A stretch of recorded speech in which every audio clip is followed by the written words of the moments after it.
yun na nga mga bossing no, another day, another vlog. Bali for today's video nga pala ay medyo matumal itong pilahan namin dito sa may Tamad Toda. Talaga namang halos 1 oras to 2 oras ang intayan namin mga bossing bago makabiyahe. Alam nyo naman mainipin tong mga kasama ko sa Tamad Toda mga bossing. Kaya ito ay nag-akitan na lang kami na mag-picnic. At dito nga ay wala nang kung ano-ano pa. At talaga namang pumunta na kami agad. Ang bibilis din nilang kausap no.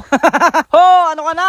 Bali nauna na nga pala yung dalawa nating kasamahan dito mga bossing no, si Kuya Tul saka si Pards. Dahil sila manghuhuli ng aming uulamin. Dito nga lang din pala kami nagpiknik mga bossing no, sa may ilalim ng tulay sa may Agwang. Dahil ito ang mabisang piknikan lalo na sa mga tiga dito sa amin. Dahil bukod sa maganda na itong lugar mga bossing at malinaw yung tubig ay dito rin kami kumukuha ng pang-ulam. Kaya dito pagdating namin mga bossing no, pa nga pang gagawin natin di magsaing na tayo. Sila lang pala mga bossing dahil tamang video lang naman tayo. Pati mga bossing sobrang dami na namin pagka kaming lahat pa nagpapoy dyan. Shadow ng sobra sa player kaya ito tamang video na lang tayo mga bossing para may pruweba na gumawa sila. Palusot din no. Ho, ano ka na? At habang nagsasaing nga pala tayo dito mga bossing magsha-shoutout muna tayo. Shoutout nga pala sa'yo bossing Jimboy Damamangan Tagantagan. Tinat sa akin to ni paring Renz Villaflor. Shoutout sa'yo bossing. Siyempre gusto ko din batiin ng happy birthday ang nag-iisang Lebron Jets ng Barangay Buhangin. Shoutout sa'yo bossing Mr. Henry Suyo. Wish ko lang na sana ay mapabingi mo silang lahat. Ho, ano ka na?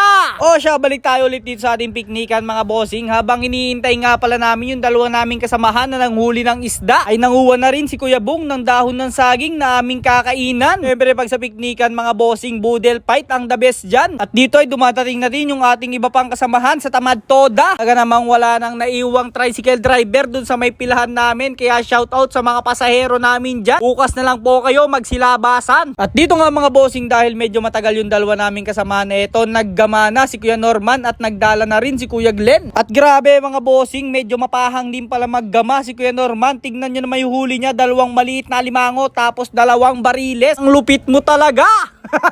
Oh, ano ka na? At ang matindi pa dyan mga bossing may dumaan dito na naglambat din at nakita namin na ang dami nilang mga nahuli. So nga lang medyo naboboring si Kuya Norman ay pinakawalan muna niya saglit dito sa may ilog. Kaya yan hinahanap nila ni Kuya Bitoy. Kaya talaga namang ulam na, naging bato pa.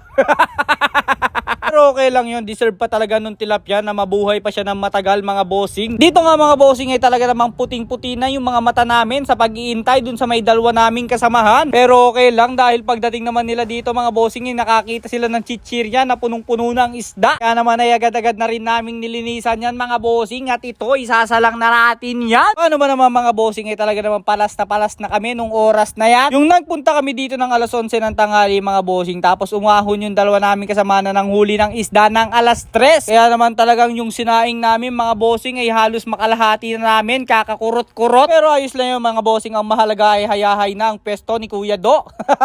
Oh, ano ka na? Tignan nyo naman dito mga bossing talaga naman parang nilipat na namin dito sa ilalim ng tulay yung paradahan. Ano ba naman mga bossing ay tigisa pa kami ng tricycle na dala dito.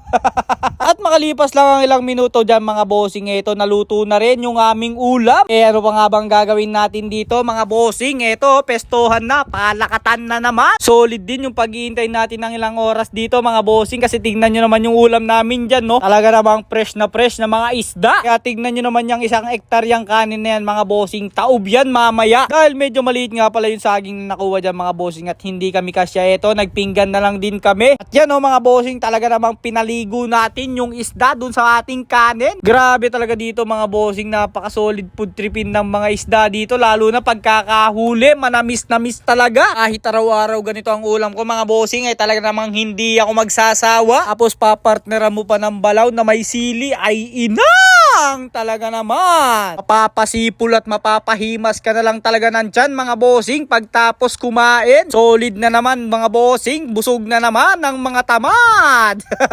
At dito nga mga bossing pagtapos naming magpahindag ito inaayos na rin nila yung lambat at ikakadkad pa namin ng isa bago umuwi para daw may pangpulutan. Kaya hanggang dito na lang. Bye-bye!